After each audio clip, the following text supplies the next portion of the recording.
Panigong bagong taon sa ating lahat at welcome 2026 at yan, tara na!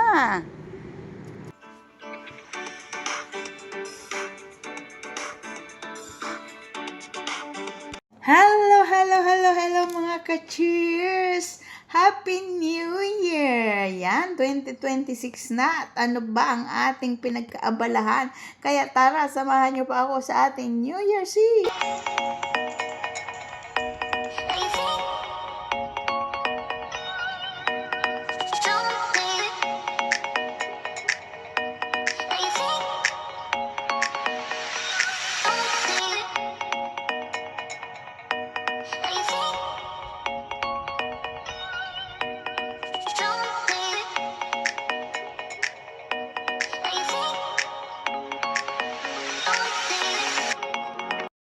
Diyan. At syempre nga, dito sa Hong Kong, parang normal lang po sa mga employer ang araw na ito. Normal lang, kakain lang gagawa lang ng ordinary na ginagawa everyday. Tapos mostly, lalo kapag mga puti siya, steak ang kinakain nila. Tapos nagsusup lang po. Hindi po katulad ng Pilipino na talagang pinaghahandaan ang bagong taon. At syempre, hindi mawawala unang-una ang fruits. Yung mga bilog daw. Kasi nagbibigay daw yun ng swerte. Lalo na yung mga bilog. So, ano bang mga prutas nating bilog dyan? Merong cherries, grapes, KitKat or orange, apple, persimmon, may banana, may dragon fruit. It depends kung anong prutas pa ang gusto nyong ihanda. At syempre, dahil tayo ay nangapit bahay, or na-invite po tayo na sa kanila po tayo yung Noche Buena, whatever. Basta New Year's Eve yan. Meron po siyempre kanin at ang paborito natin na pansit canton at baked na turkey na breast. Yan, napakalaki. Yan, kita nyo, breast pa lang yan, pero isang na. Yan, tinorbo po yan. At syempre, meron din po tayo na yung fruits na cake. Yan. So, yan. Ilalagay natin ng serving spoon ng ating mga food para po sa ating pagkain mamayang magpalit ang taon. Meron din po tayong nilasing na hipon. Yan. At syempre, favorite natin. Kasi nga, seafood lovers tayo. So, yan ang ating At syempre, meron din po tayo na wait po, kung ano yung nung ilalagay natin dyan sa bakanting yan. Ang tagal ng ating kusinero. Yan. At syempre, magpapasalamat tayo sa family ni Mai. Dahil nga pumunta dito sa Hong Kong ang kanyang mag-ama. At ako daw ang kanilang, yung long lost family. Yan. So, sa kanila na po tayo nag-celebrate ng New Year's Eve. At yan po ang handa. At syempre, meron po tayong, diba, may taga-ayos pa ng cutlery. Kaya, meron po tayong dyan. Syempre, candlelit po tayo. Yan po ay, nung po yung kinukuha ko yan ay mga 30 minutes pa bago po magpalit ang taon. So, yung mag-asawa po ay busy-busy, tapos yung anak po ay nag-aayos ng table, at ako naman po ay nagbibideo at nagpipicture syempre ng ating Ayan na ang nilagang baka para po may soup tayo. Diba yan ang fruits? Yan.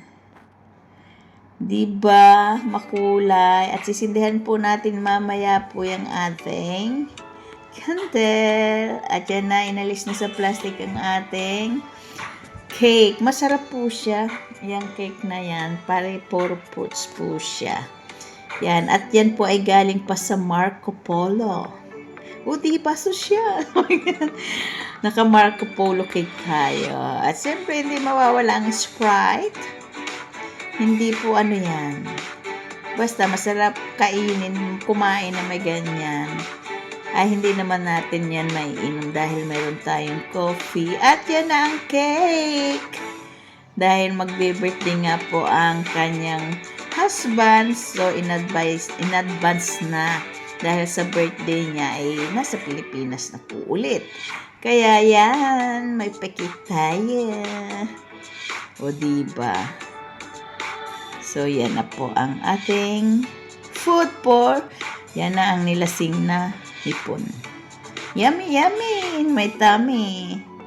So, wait lang po. Mag-aantay lang po tayo ng ating oras sa pagpapalit ng 2026. Kayo po ba? Ano po ba ang ginawa nyo doon sa 30 minutes na inaantay natin, na pag-aantay? Siguro ang lahat ay busy sa pagluluto o sa pagtawag sa ating mga mahal sa buhay na hindi tayo sinasagot dahil nga busy rin sila. Kung tayo ay may handa dito sa abroad, siyempre, di naman pahuhuli ang Pilipinas. May 20 pieces. At yan na nga po, sinisindihan na ang ating mga kandila, dahil tayo magkakandilit yan. Para po sa ating dama. Hindi pala dinner, kasi yan ay hating gabi. Natsubay ng tawag ba doon? Na basta yung pagpapalit ng taon. At yan, medyo matagal lang nasindihan. So, wait lang kayo ha. Yan. At syempre, ang daming nakain natin. Syempre, masarap siya. At ang sabaw, ang nilagang baka. Grabe. Very, very yummy. Parang hinahanap ko nga ngayon. Pero kagabi lang yung kinain. So, yan po ang ating kaganapan. Diba, may pakandilit kami. Ayan ang cake. Yan lang naman ang aming inihanda. Nila pala. Ako ay taga-video lang at taga-kain, syempre.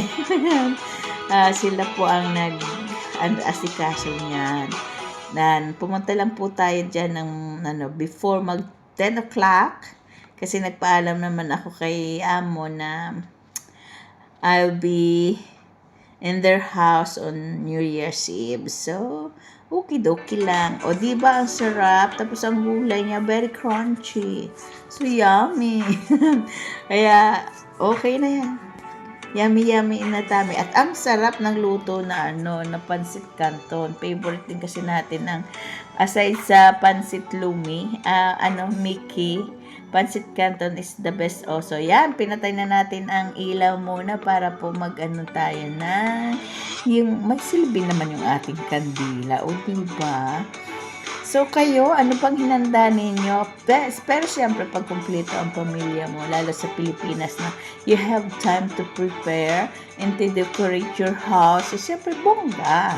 Diba? Dito kasi, basta lang, simplihan lang ang dating. Basta ma-celebrate. At siyempre, ang pinakamahalaga sa pagpapalit ng taon ay yung magkakasama kayo. Kung magkasama naman kayong buong pamilya sa isang lugar is yung prayer, yung guidance, at siyempre pag na rin, pasasalamat sa Panginoong Diyos na sa nagdaang taon ay binigay pa rin niya yung ating mga pangangailangan, yung buhay at lakas, siyempre yung healthy body, at siyempre yung susunod na taon, ganun pa rin na tayo ay patuloy niyang tulungan, whatever circumstances ang ating ma-experience, lalo na sa mga OFW na napakarami talaga ng mga pinagdadaanan, dahil nga, siyempre hindi naman lahat ng mga OFW is masuswerte. So, good luck na lang. At siyempre pag mga ganon, maganda man, masaya man, malungkot man, talagang sa Panginoong Diyos tayo lumalapit. Ano man ang ating na-experience, sa Kanya lang naman talaga tayo lalapit. Kasi ang Diyos lang kasi ang makakatulong sa atin ng walang pasubali, kumbaga walang limitasyon kasi ang isang tao, siyempre blessed din tayo kapag mayroong mga kaibigan o mga taong makakaunawa sa atin sa mga pinagdadaanan natin. Pero ang tao po kasi is may hangganan ang pagtulong. So, ganon, meron ka, hindi lahat maibibigay sa atin, pero ang Panginoong Diyos po kasi, kapag siya ang sa atin ay tumulong at umalalay, walang ano po yon, hindi man ipagkaloob sa ngayon yung hinihiling natin, but in the right time, on His time, ay ibibigay niya sa atin. Kumbaga, magtiyaga lang tayo to, wait for the right time na ibigay sa atin ng Panginoong Diyos yung ating mga hinihiling. O diba? Yun ang mga nakapaloob sa ating New Year's prayer at syempre yung mga mahal sa buhay natin, asawa natin, anak natin, mga magulang natin, family, yung pagtulungan palagi na kung paano tayo itinawid last year, ganun pa rin ang itatawid sa atin sa mga susunod na taon. Kaya, so, yan na. Malapit na. Ilang minuto na lang. Mga na lang dyan. 10 minutes. Yan. Crucial time. Ika nga. Yung mga nalalabing minuto para po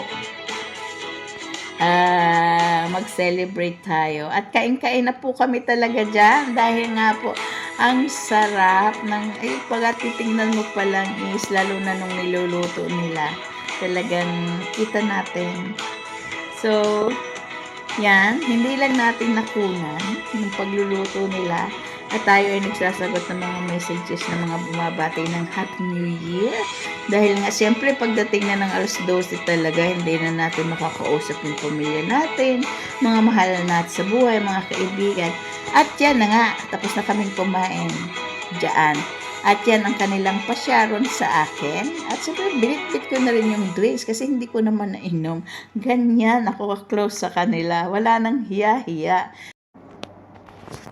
So, yan nga po mga ka-cheers ang ating kaganapan noong New Year, New Year's Eve. So, kayo po ba?